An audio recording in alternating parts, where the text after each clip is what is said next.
This is so weird. Since 1997, there are 45 people, mostly young men, who have turned up dead.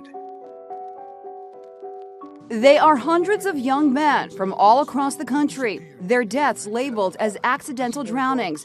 Now, these retired detectives say it's murder. Pam, why do you think your son did not die accidentally? Because of the way that they said that he died. I know my son wouldn't have walked down to the water, peed in the water, and then just fallen in. At least all the law enforcement officials who look into this keep saying over and over that there's no evidence of foul play and there's no evidence. So where are we? Talking about almost 300 young men across the country that have been drugged, abducted, held for a period of time, murdered on land, and deposited in the bodies of water to make it look like a drowning.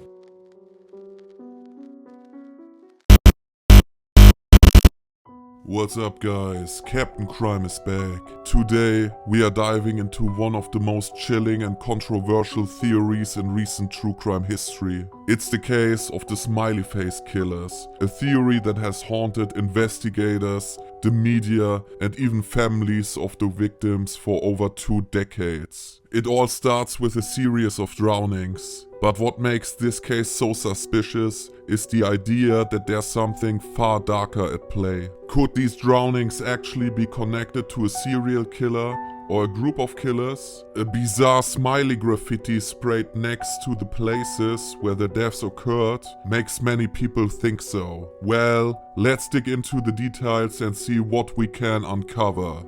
Let's go. The victims. Let's start with the victims. The story begins in the late 1990s, around 97, when young men, usually college students, began turning up dead in bodies of water across the Midwest and Northeast US. It wasn't just the manner of death that was strange.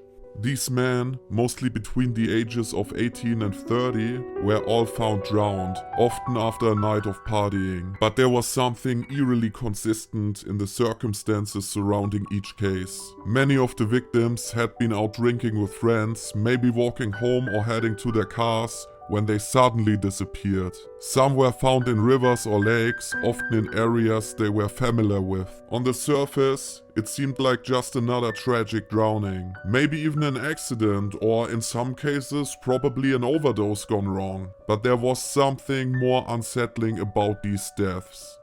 The smiley face connection. So you could think that some young guys are partying, going out, getting drunk, maybe also taking drugs, and somehow they just slip and fall into a river or into a lake or whatever. This could be realistic if you ask me. But here's where the theory takes a wild turn. In 2008, 2 retired detectives from New York, Kevin Gannon and Anthony Duarte, came forward with a shocking claim. They believed these drownings weren't accidents at all. Instead, they thought that they might be the work of a serial killer, or even more likely, a group of killers. And the thing that really got people's attention, the discovery of smiley face graffitis near several of the death scenes.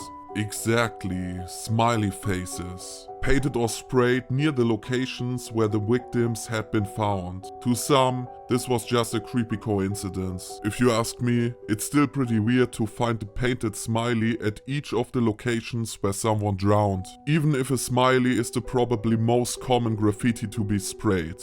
These investigators thought the same. To them, it was a signature, a calling card, like something straight out of a thriller. They began to connect the dots between the victims and the graffiti, suggesting that these deaths were not just random, but part of a calculated pattern. Theories and investigations. Now let's talk about the theories surrounding the smiley face killers. According to Gannon and Duarte, the pattern was clear. The smiley face symbol appeared in close proximity to bodies of water, usually where the corpses were found in urban areas. They suggested that these deaths were all connected to a group of killers who may have targeted young men, luring them to their deaths. The killers, they believe, might have been sociopathic predators who preyed on vulnerable help individuals in the nightlife scene. The connection to the smiley face? Well, it could be their twisted signature, marking the end of their work. But why a smiley face? That's the part that keeps so many people up at night. It's not just a symbol of innocence, but also one of mockery, as if the killers were taunting law enforcement and the public.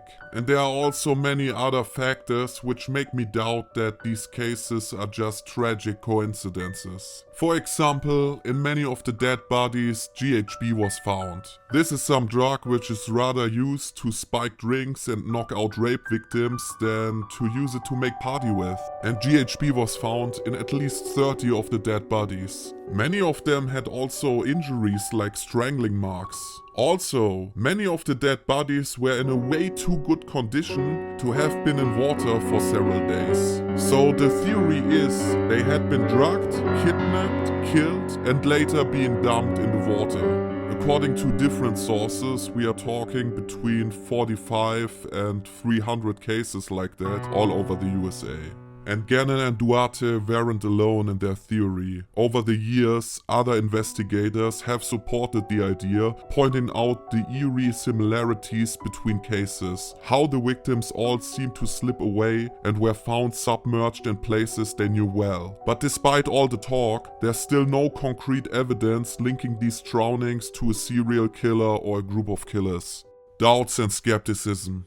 Of course, not everyone agrees with the smiley face killer theory. Many law enforcement agencies, including the FBI, have dismissed the idea, citing the lack of hard evidence to prove that the drownings are connected. They argue that drowning deaths, particularly among young men, are more likely to be the result of accidents, for example drunk swimming, poor judgment, or even suicides. And yes, the theory sounds almost too bizarre to be true. And yet, the more you dig into it, the more you can't ignore how strange these deaths are. So what's the truth? By now that's really hard to tell. The impact on families. One thing that stands out throughout all of this is the grief that families of these young men must face. Just imagine losing a loved one in such a senseless way, without closure, without knowing if it was a tragic accident or something far darker. Their lack of answers has left many families feeling lost, desperate for any truth, even if it's a painful one. Some families believe the smiley face theory, while others are skeptical. But what's undeniable is the toll that these mysterious deaths have taken on them, and the fear of what might have really happened to their sons, brothers, and friends. Final thoughts. The smiley face killers remain a subject of debate, whether real or imagined, and continue to haunt both law enforcement and the families of these who've lost their lives. So what do you think? Do you see a pattern here? Or was it all some coincidences being hyped? Just drop your thoughts in the comments below. So that's it for today, guys. As always, stay safe out there and stay successful. Captain Crime, over and out!